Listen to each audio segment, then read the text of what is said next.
এবার একটা আলোচনা, লেখককে প্রতিষ্ঠা দিতে কি পিছিয়ে পড়ছে বাণিজ্যিক পত্রিকা, এগিয়ে যাচ্ছে বিনা পয়সার সমাজ মাধ্যম? এটা আসলে একটা প্রশ্ন হিসাবে রাখা হয়েছে। লেখককে প্রতিষ্ঠা দিতে কি পিছিয়ে পড়ছে বাণিজ্যিক পত্রিকা, এগিয়ে যাচ্ছে বিনা পয়সার সমাজ মাধ্যম? এটা একটা প্রশ্নের মতো করে রাখা হয়েছে। আসলে কথা বলা সঙ্গে ভাষা ও ভবিষ্যৎ, এটা যে আমাদের প্রস্তাব বা এরকম কিছু নয়। আমরা বিভিন্ন বিষয়ে ঘাটাঘাটি করে এরকম কতগুলো জিনিস তৈরি করেছি যেগুলো নিয়ে আলোচনা হতে পারে, সেভাবে এই বিষয় নির্বাচন। আলোচনার জন্য আসবেন রাজিকা মজুমদার, মেঘমালা দে, সুবর্ণ বসু, সমীর চট্টোপাধ্যায়, দেবাশিস মুখোপাধ্যায় এবং শৈলেন সরকার। রাজিকা মজুমদার, মেঘমালা দে, সুবর্ণ বসু, সমীর চট্টোপাধ্যায়, দেবাশিস মুখোপাধ্যায়, শৈলেন সরকার। আপনারা দয়া করে মঞ্চে আসুন। সঞ্চালক সুকান্ত গঙ্গোপাধ্যায়, মঞ্চে আসুন। আমাদের এই যে আজকের আলোচনা বেশ একটু দেরি হয়ে গেল আমাদের, যাই হোক 15 মিনিট দেরি হয়েছে। তবুও একটা জিনিস অনেকে মনে করেন যে এই আলোচনা নিয়ে 1-2 জন বললেই বুঝি ভালো, কিন্তু আমরা যে অনুষ্ঠানটা করি আমরাও জানি যে এটা ওরকমভাবে করলেই ভালো, কিন্তু উৎসব তো, সবার সাথে সবার দেখা হওয়া, গল্প গাছা হওয়া, তো সেই কারণে আপনারা যারা বলছেন সেটা বলতে চাইছেন যতটা পারা যায় একটা নাটসেলে বলবেন। তো আমাদের বিষয়টা যেটা বলি যে লেখককে প্রতিষ্ঠা দিতে কি পিছিয়ে পড়ছে বাণিজ্যিক পত্রিকা, এগিয়ে যাচ্ছে বিনা পয়সার সমাজ মাধ্যম। যদি একটু বুঝতে অসুবিধা হয় তাহলে আমি একটু ভেঙে বলে দিই যে একসময় যখন আমরা লেখালেখি শুরু করি, যখন এই ফেসবুকের দাপট বা প্রাবল্য ছিল না, সেই সময় কিন্তু আমাদের নির্ভর করতে হয়েছে এই বাণিজ্যিক পত্রিকার উপরে, এবং তাতে লেখা ছাপা হলে লোকজন আমাদের চিনেছে এবং আমাদের লেখক বলে গণ্য করেছে। কিন্তু এখন দেখা যাচ্ছে গত 2-3 বছরে লক্ষ্য করে যে কিছু লেখক শুধুমাত্র ফেসবুকেই লিখেছেন এবং ফেসবুকে পপুলার হয়েছেন, এবং তাদের যে কারণে প্রশ্নটা উঠছে, এবারে বইমেলাতেই আমরা দেখলাম বা অন্যান্য সময়ও দেখি, তারা লাইন দিয়ে লোকে তাদের সই নিচ্ছেন। এর কারণটা কি? তাহলে কি এতদিন বাণিজ্যিক পত্রিকার সম্পাদকরা লেখককে বেছে আনতেন, তাদের কোথাও ভুল ছিল? তাহলে এইসব এদের কেন এত লোকে বই কিনছে? আমাদের মূলত আলোচনা এই নিয়ে। আমি প্রথমে আমি মেঘমালা দিয়ে শুরু করি। নমস্কার সবাইকে, কথামালাকে ধন্যবাদ।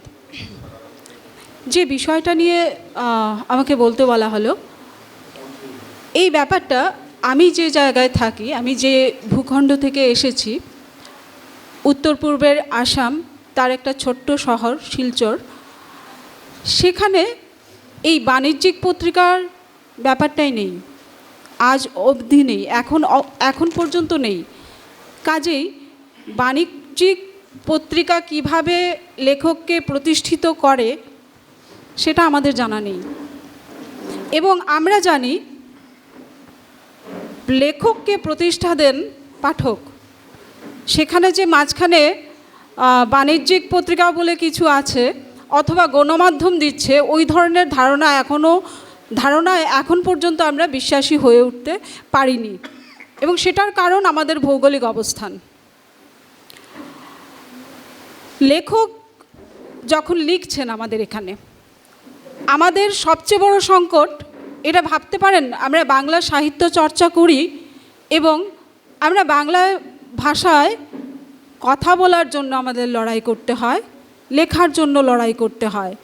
তো আপনারা সবাই জানেন আমাদের ইতিহাস, যদি বলেন সে তো 1961-র কথা আপনি বলছেন, হ্যাঁ, এত বছর পেরিয়ে গেছে, অবস্থা আমাদের খারাপ থেকে খারাপতর হয়েছে। সেখানে দাঁড়িয়ে আমরা সাহিত্য চর্চা করছি। তাই বাণিজ্যিক পত্রিকা কিভাবে কাকে প্রতিষ্ঠা দিচ্ছে, সমাজ মাধ্যম কাকে প্রতিষ্ঠা দিচ্ছে, ওটা নিয়ে আমাদের মাথা ঘামানোর সময় নেই। আমরা অতটুকুই জানি, এটা নিয়ে আমরা এতটুকুই বলতে পারি পাঠ এবং পড়ার মধ্যে যেটুকু পার্থক্য, পাঠক এবং ইউজারের মধ্যে যতটুকু পার্থক্য, আমরা জানি যে সত্যিকারের বাংলা সাহিত্যের পাঠক এবং প্রতিষ্ঠা এবং লেখার যে সাধনা, সেটার মধ্যে ওই দুটোর মধ্যে যে পার্থক্য, পাঠ এবং পড়া, ইউজার এবং পাঠকের মধ্যে সেই পার্থক্য। আজকের বিষয় নিয়ে তার থেকে বেশি বলার যোগ্যতা আমার নেই। তারপরে একটু করে কেন নেই, কারণ আমি বলছি আমার ভৌগোলিক অবস্থানের জন্য আমি নেই। কেন সেটা, সেই প্রেক্ষিতটা বিশাল বড়। ম্যাডাম দূর থেকে বলবো, ঠিক আছে। তো তার পেছনের প্রেক্ষাপটটা বিশাল বড়, তো সব তো কিছুই বলা যাবে না এখানে। আমি সূত্রাকারে দু একটা কথা বলছি। আমাদের ওই অঞ্চলের নর্থ ইস্টের উত্তর পূর্বের একজন গল্পকার আছেন মলয়কান্তি দে। তার একটা গল্প আছে আশরাফ আলীর স্বদেশ। সেই গল্পে একটা লাইন আছে, কারা যেন পৃথিবীর বুকে চেকপোস্ট বসায় আর মানুষের ফুসফুস দুটো দেশ হয়ে যায়।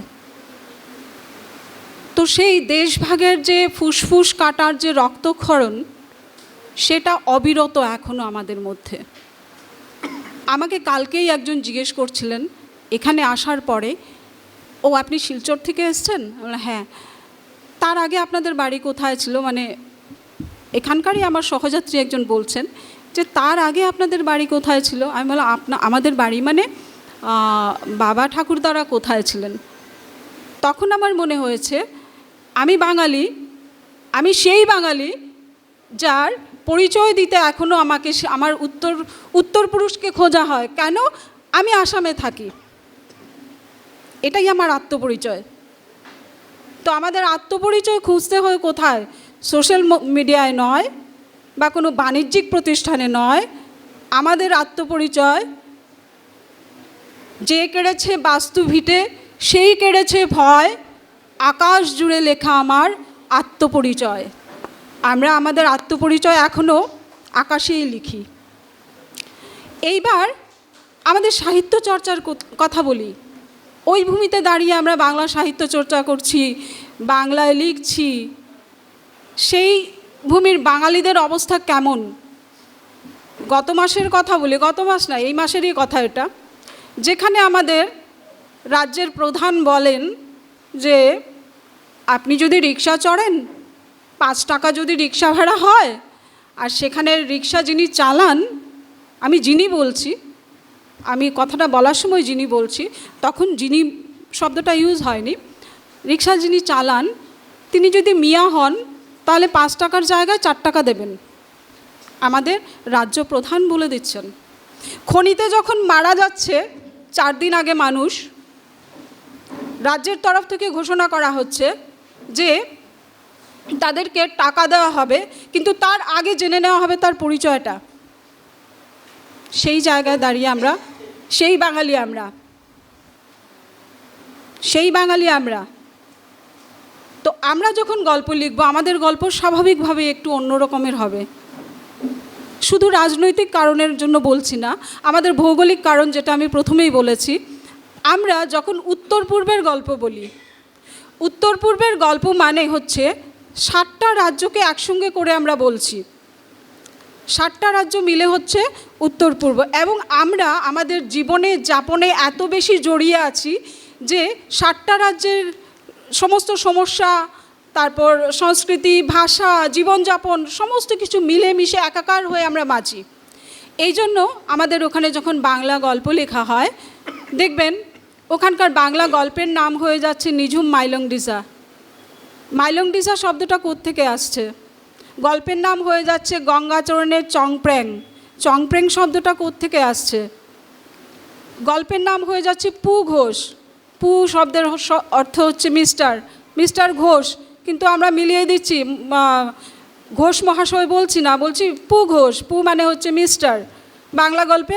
এবং এগুলো যে ব্যাপারগুলো আমরা চাপিয়ে দেওয়ার জন্য করছি, যে না আমাকে ওই শব্দটা ইউজ করতে হবে, এরকম নয়। তার কারণ হচ্ছে এই যে বললাম নিঝুম মাইলংডিসা নিয়ে যে গল্পটা লেখা হচ্ছে, ওই গল্পের সমস্যা ছিল যে দেখা যাচ্ছে পাহাড়ে 25টা বাড়ি পুড়িয়ে দেওয়া হয়েছে, এবং এই গল্পটা হয়তো 16-17 বছর আগে লেখা।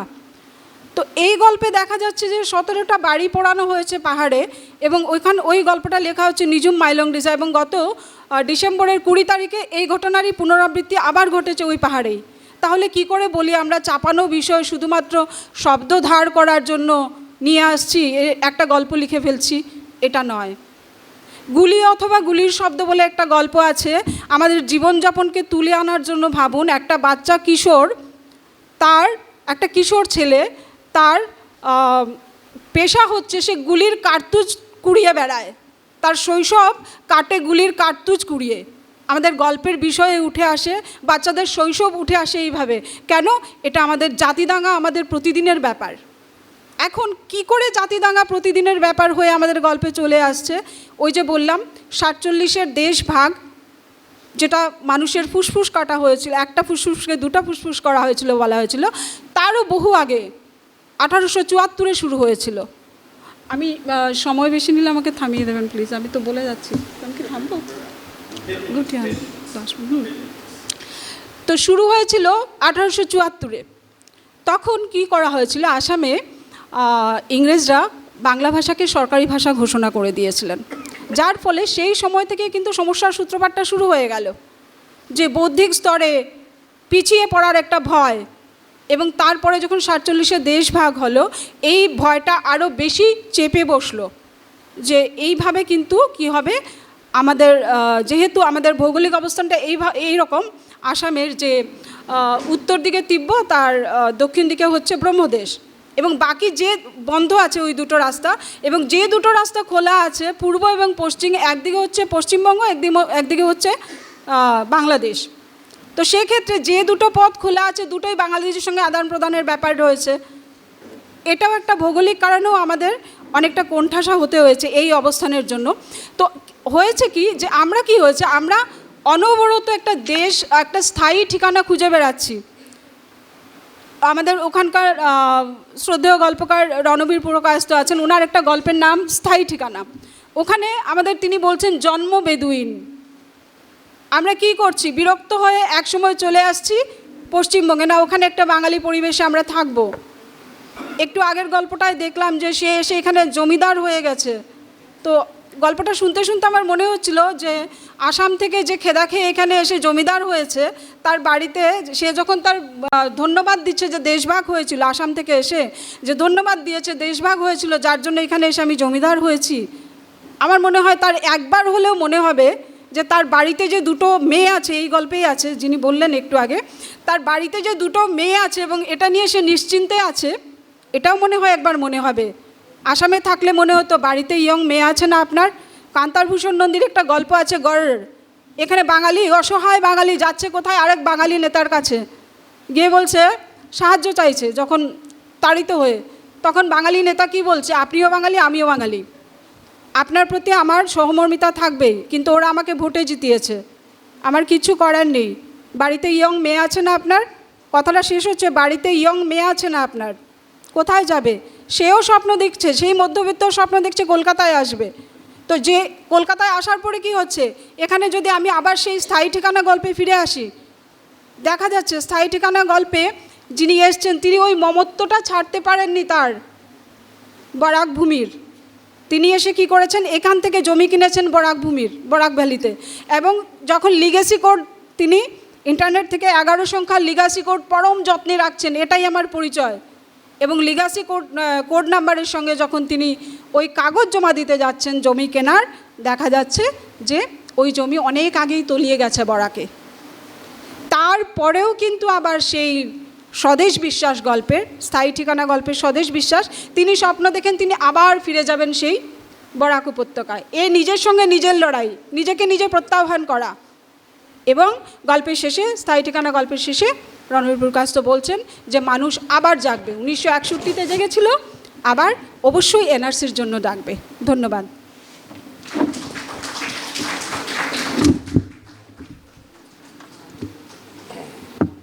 আমরা জানতাম যে মেঘমালা দে কাছ থেকে আমরা উত্তর পূর্ব ভারতের ভাষা সংক্রান্ত সমস্যা এবং ওখানে সত্যি কি হয় আমরা অতটা জানি না। তো সেই কারণে আমরা শুনে নিলাম কিন্তু এটা শুনতে গিয়ে হলো কি যে একটু আমরা বিষয়ের বাইরে চলে গেছি, হ্যাঁ, কেননা যে বিষয়টা আমাদের মূল তার বাইরে চলে গেছি। আমাদের হচ্ছে মুদ্রিত বাণী, এটা কিন্তু ওনার দোষ না, আমরা চেয়েছি এই ধরনের কথা শুনতে।